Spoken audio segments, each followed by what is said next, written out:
O audiolivro A Revolução dos Bichos, de George Orwell. Capítulo 10. Passaram-se anos. As estações vinham, passavam e a curta vida dos bichos se consumia. Tempo chegou em que ninguém mais se lembrava de antes da Revolução, com exceção de Quitéria, Benjamin, o corvo Moisés e alguns porcos. Maricota morreu, Ferrabras, Lulu e Catavento morreram. Jones também morreu num asilo de alcoólatras, noutra cidade. Bola de Neve fora esquecido. Sansão também, exceto pelos poucos que o haviam conhecido. Quitéria era agora uma égua velha, corpulenta, com os olhos atacados pela catarata.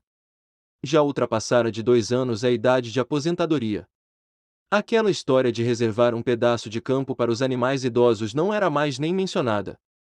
Napoleão tornara-se um cachaço madurão de uns 150 quilos. Garganta estava tão gordo que mal conseguia abrir os olhos. Somente Benjamin continuava o mesmo, apenas de focinho um pouco mais grisalho, e desde a morte de Sansão, mais rabugento e taciturno do que nunca.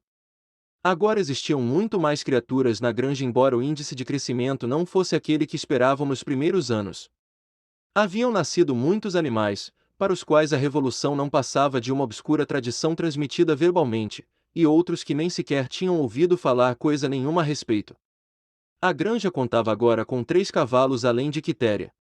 Eram bichos formidáveis, trabalhadores incansáveis, bons camaradas, mas muito estúpidos. Nenhum se mostrou capaz de aprender o alfabeto além da letra B. Aceitavam tudo quanto lhes era dito a respeito da revolução e dos princípios do animalismo, especialmente por Quitéria, a quem dedicavam um respeito filial, mas era duvidoso que entendessem lá grande coisa. A granja prosperava e estava mais bem organizada, fora até aumentada pela compra de 2 tratos de terra ao Sr. Pilkington. O moinho de vento, afinal, fora concluído com êxito, e a granja possuía uma debulhadeira e um elevador de feno próprio, e construções novas se haviam erguido. Vimper comprará uma aranha. O moinho de vento, entretanto, não era usado para gerar energia elétrica. Usavam-no para moer cereais, coisa que dava bom dinheiro. Os animais estavam a braços com a construção de outro moinho de vento. Quando este estivesse concluído, dizia-se, seriam instalados os dínamos. Mas naquele luxo de que Bola de Neve lhes falará certa vez, baías com luz elétrica e água quente e fria, e na semana de 3 dias, não se falava mais.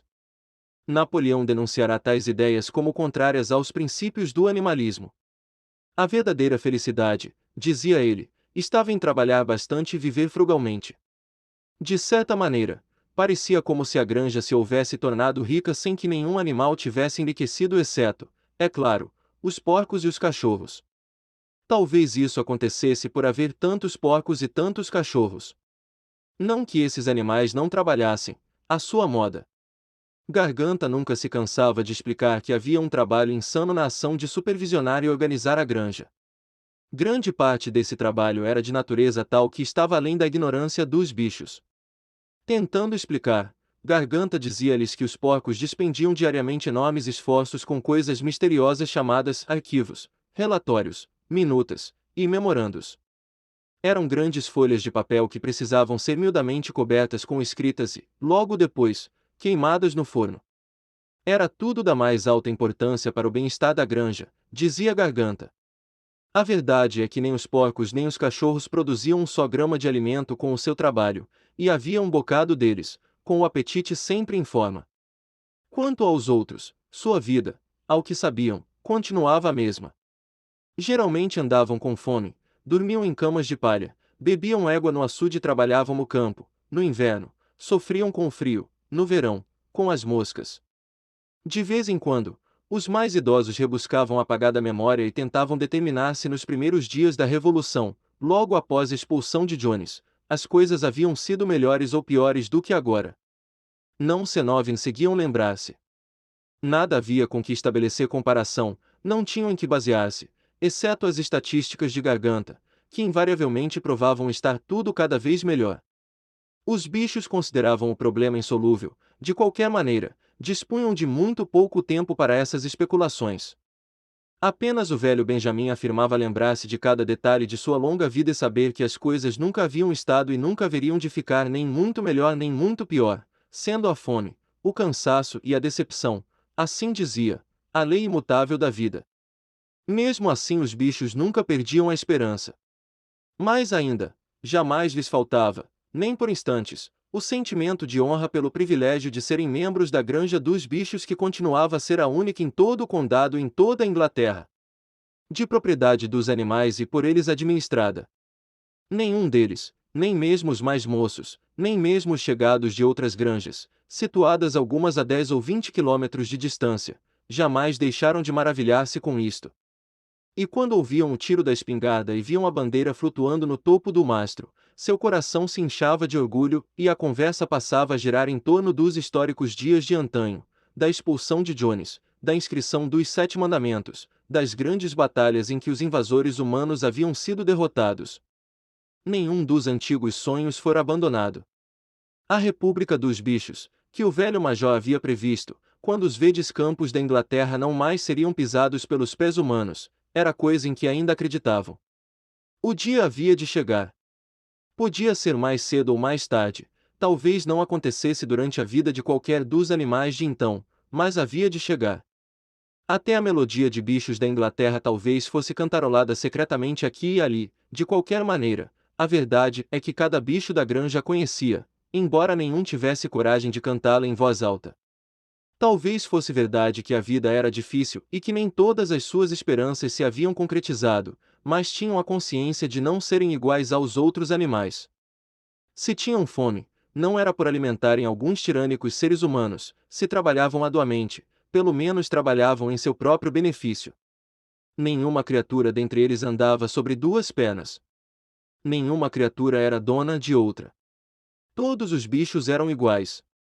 Certo dia, no início do verão, Garganta mandou que as ovelhas o seguissem e levou-as para um campo situado nos confins da granja, que fora tomado de brotação de vidoeiro. As ovelhas passaram o dia inteiro roendo as brotações, sob a supervisão de Garganta. À noite, ele regressou à granja, mas, como disse às ovelhas que permanecessem lá, terminaram ficando a semana toda, durante a qual os outros bichos nem as enxergavam. Garganta passava com elas a maior parte do dia. Estava, explicou, ensinando-lhes uma nova canção para a qual precisava de certo sigilo. Foi logo após o retorno das ovelhas, numa noite agradável, quando os bichos haviam terminado seu trabalho e regressavam à granja, que se ouviu, vindo do pátio, um relinchar horripilante. Arrepiados, os animais estacaram. Era a voz de Quitéria. Ela relinchou outra vez e os bichos dispararam a galope para o pátio. Viram, então, o que ela havia visto. Um porco caminhava sobre as 2 patas traseiras. Sim, era Garganta. Um tanto desajeitado devido à falta de prática em manter seu volume naquela posição, mas em perfeito equilíbrio, passeava pelo pátio. Momentos depois, saiu pela porta da casa uma comprida coluna de porcos, todos caminhando sobre as patas de trás. Uns melhor que os outros, 1 ou 2 até meio desequilibrados e dando a impressão de que apreciariam o apoio de uma bengala, mas todos fizeram a volta ao pátio bastante bem. Finalmente houve um alarido dos cachorros, ouviu-se o cocoricó esganiçado do garnizé e emergiu Napoleão, majestosamente, desempenado, largando olhares arrogantes para os lados, com os cachorros brincando à sua volta. Trazia nas mãos um chicote. Houve um silêncio mortal. Surpresos, aterrorizados, uns junto aos outros, os bichos olhavam a fila de porcos marchar lentamente em redor do pátio. Pareceu-lhes enxergar o mundo de cabeça para baixo. Então veio um momento em que, passado o choque e a despeito de tudo, a despeito do terror dos cachorros e do hábito, arraigado após tantos anos, de nunca se queixarem, nunca criticarem, pouco importava o que sucedesse, poderiam lançar uma palavra de protesto. Porém, exatamente nesse instante, como se obedecessem a um sinal combinado, as ovelhas, em uníssono, estrondaram um espetacular balido: 4 pernas bom, 2 pernas melhor. 4 pernas bom, 2 pernas melhor. 4 pernas bom, 2 pernas melhor. Baliram durante 5 minutos sem cessar. E, quando se calaram, fora-se a oportunidade da palavra de protesto, pois os porcos já haviam voltado para dentro da casa. Benjamin sentiu um focinho esfregar-lhe o ombro. Era Quitéria. Seus olhos pareciam mais encobertos que nunca. Sem dizer palavra, ela o puxou delicadamente pela crina, levando-o até o fundo do grande celeiro, onde estavam escritos os 7 mandamentos. Durante 1 ou 2 minutos ficaram olhando a parede alcatroada com o grande letreiro branco. Minha vista está falhando, disse ela finalmente. Mesmo quando eu era moça não conseguia ler o que estava escrito aí. Mas parece-me agora que a parede está meio diferente. Os 7 mandamentos são os mesmos de sempre, Benjamin. Pela primeira vez, Benjamin consentiu em quebrar sua norma, e leu para ela o que estava escrito na parede. Nada havia, agora, senão um único mandamento dizendo: todos os animais são iguais, mas alguns animais são mais iguais do que os outros. Depois disso, não foi de estranhar que, no dia seguinte, os porcos que supervisionavam o trabalho da granja andassem com chicotes nas patas. Nem estranharam ao saber que os porcos haviam comprado um aparelho de rádio, que estavam tratando da instalação de um telefone e da assinatura de jornais e revistas. Não estranharam quando Napoleão foi visto passear nos jardins da casa com um cachimbo na mão, nem quando os porcos se assenhorearam das roupas do Sr. Jones e passaram a usá-las, sendo que Napoleão apresentou-se vestindo um casaco negro, calças de caçador e perneiras de couro, enquanto sua porca favorita surgia com o vestido de seda que a Sra. Jones usava aos domingos. Uma semana mais tarde, após o meio-dia, apareceram numerosas charretes subindo rumo à granja. Uma representação de granjeiros vizinhos fora convidada a realizar uma visita de inspeção. Toda a granja lhes foi mostrada e eles expressaram admiração por tudo quanto viram, especialmente pelo moinho de vento. Os bichos estavam limpando a lavoura de nabos. Trabalhavam diligentemente, mal levantando o olhar do chão e sem saber a quem temer mais, se os porcos, se os visitantes humanos. Naquela noite, altas risadas e cantorias chegaram da casa. Lá pelas tantas, ante o som das vozes misturadas, os bichos encheram-se de curiosidade. Que estaria acontecendo lá dentro, agora que, pela primeira vez, encontravam-se em termos de igualdade os animais e os seres humanos? Pensando todos a mesma coisa, dirigiram-se furtivamente para o jardim da casa. No portão titubearam, um tanto temerosos, mas Quitéria deu o exemplo e entrou. Andaram, pé ante pé, até a casa, e os mais altos espiaram pela janela da sala de jantar. Lá dentro, em volta de uma mesa grande, estavam sentados meia dúzia de granjeiros e meia dúzia de porcos dentre os mais eminentes, Napoleão no lugar de honra, à cabeceira. Os porcos pareciam perfeitamente à vontade em suas cadeiras. O grupo estivera jogando cartas, mas havia interrompido o jogo por instantes, evidentemente para os brindes. Um grande jarro circulava e os copos se enchiam de cerveja. Ninguém notou as caras admiradas dos bichos, que espiavam pela janela. O Sr. Pilkington, de Foxvold, levantara-se com o copo na mão. Disse que ia convidar os presentes para um brinde. Mas, antes, desejava dizer algumas palavras, que julgava de seu dever pronunciar. Era motivo de grande satisfação para ele, e tinha certeza de que falava por todos os demais sentir que o longo período de desconfianças e desentendimentos chegará ao fim. Tempo houvera não que ele ou qualquer dos presentes tivesse pensado dessa maneira, mas tempo houvera em que os respeitáveis proprietários da granja dos bichos haviam sido olhados, não diria com hostilidade, mas com uma certa apreensão, por seus vizinhos humanos. Ocorreram incidentes desagradáveis e ideias errôneas haviam circulado. Parecerá a muitos que a existência de uma granja pertencente a animais e por eles administrada era coisa um tanto fora do comum e poderia vir a causar transtornos à vizinhança. Muitos granjeiros supuseram, sem as verificações devidas, que em tal granja prevaleceria um espírito de licenciosidade e indisciplina. Haviam se preocupado com o efeito de tudo isso sobre seus próprios animais e, até mesmo, sobre seus empregados humanos. Mas todas essas dúvidas estavam agora dissipadas. Hoje ele e seus companheiros haviam visitado a granja dos bichos, inspecionando cada metro quadrado com seus próprios olhos, e que haviam encontrado não apenas métodos dos mais modernos, mas uma ordem e uma disciplina que podiam servir de exemplo. Julgava poder afirmar que os animais inferiores da granja dos bichos trabalhavam mais e recebiam menos comida do que quaisquer outros animais do condado. Para falar a verdade, ele e seus companheiros de visita haviam visto, naquele dia, muita coisa que pretendiam introduzir imediatamente em suas próprias granjas. Finalizaria suas palavras, continuou assinalando mais uma vez os sentimentos de amizade, que prevaleciam e deviam prevalecer entre a granja dos bichos e seus vizinhos. Entre os porcos e os seres humanos não havia, e eram inteiramente inadmissíveis quaisquer conflitos de interesses. Suas lutas e suas dificuldades eram uma só. Pois o trabalho não constituía o mesmo problema em toda parte. A essa altura evidenciou-se que o Sr. Pilkington pretendia soltar para a plateia algum dito espirituoso, mas por alguns momentos pareceu por demais dominado pelo gozo da própria piada, para poder dizê-la. Depois de muita sufocação, que deixou vermelhos os seus vários queixos, ele conseguiu largá-la. Se os senhores têm que lutar com os seus animais inferiores, nós temos as nossas classes inferiores. Este bom mote causou sensação na mesa, e o Sr. Pilkington novamente felicitou os porcos pelas baixas rações, pelas muitas horas de trabalho e pela ausência geral de tolerância que observara na granja dos bichos. E agora, disse finalmente, convidava o grupo a levantar-se e verificar se os copos estavam cheios. Senhores, concluiu o Sr. Pilkington, propõe um brinde à prosperidade da granja dos bichos. Houve uma entusiástica saudação e depois muitas palmas. Napoleão ficou tão emocionado que deixou seu lugar e deu a volta à mesa para tocar com seu copo do Sr. Pilkington, antes de esvaziá-lo. Quando as felicitações acabaram, Napoleão, que permanecerá de pé, disse que iria também proferir algumas palavras. Como todos os discursos de Napoleão, aquele foi curto e direto ao assunto. Também ele, disse, alegrava-se de que o período de desentendimentos tivesse chegado ao fim. Por longo tempo houve rumores inventados, acreditava, e tinha razões para isso, por algum inimigo mal-intencionado de que havia algo de subversivo e mesmo de revolucionário nos pontos de vista seus e de seus companheiros. Tinham passado por desejosos de fomentar a rebelião entre os animais das granjas vizinhas. Nada podia estar mais longe da verdade.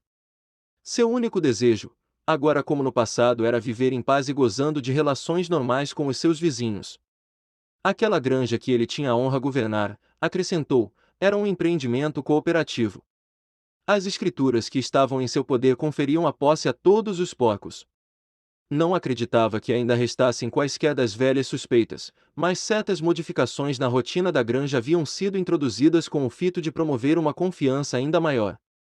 Até aquele momento os bichos haviam conservado o hábito imbecil de dirigirem-se uns aos outros pela alcunha de camarada. Isso ia acabar. Existira também o costume insólito, cuja origem era desconhecida, de marchar aos domingos, desfilando frente a uma caveira de porco pregada num poste. Isso também ia acabar, e a caveira já fora enterrada. Os visitantes com certeza teriam observado também a bandeira verde que tremulava no poste. Nesse caso teriam notado que as antigas figuras do chifre da ferradura, em branco, haviam sido suprimidas. Daí por diante seria uma bandeira puramente verde. Tinha apenas um reparo, disse, a fazer ao excelente discurso, bem próprio de um bom vizinho, do Sr. Pilkington. O Sr. Pilkington referira-se o tempo todo à granja dos bichos. Naturalmente ele não podia saber mesmo por que Napoleão o estava proclamando, naquele instante, pela primeira vez que a denominação Granja dos Bichos fora abolida. A partir daquele momento, sua granja voltaria a ser conhecida como Granja do Solar, que, aliás, parecia-lhe, era seu nome correto e original. Senhores, concluiu Napoleão, levantarei o mesmo brinde, mas sob forma diferente. Encham, até a borda, seus copos. Senhores, este é o meu brinde. À prosperidade da Granja do Solar. Houve as mesmas calorosas felicitações de antes, e os copos foram esvaziados. Mas aos olhos dos bichos, que lá de fora espiavam, pareceu que algo estranho estava acontecendo. Que diabo teria alterado a cara dos porcos? Os olhos embaçados de Quitéria iam de uma cara para outra. Algumas tinham 5 queixos, outras 4, outras 3. Mas alguma coisa parecia misturá-las e modificá-las. Então, findos os aplausos, o grupo pegou novamente nas cartas, reencetando o jogo interrompido, e os animais afastaram-se silenciosamente. Não haviam, porém, chegado sequer a 20 metros quando se detiveram, ante o vozerio alto que vinha lá de dentro. Voltaram correndo e tornaram a espiar pela janela. Realmente, era uma discussão violenta. Gritos, socos na mesa, olhares suspeitos, furiosas negativas.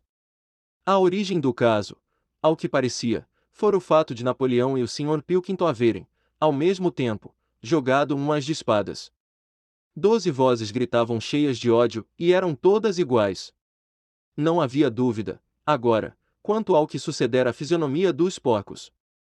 As criaturas de fora olhavam de um porco para um homem, de um homem para um porco e de um porco para um homem outra vez, mas já se tornará impossível distinguir quem era homem, quem era porco.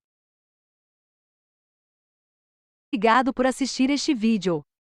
Se gostou, deixe seu like e se inscreva no canal. A cultura forma sábios, a educação homens. Luís Bonaldo.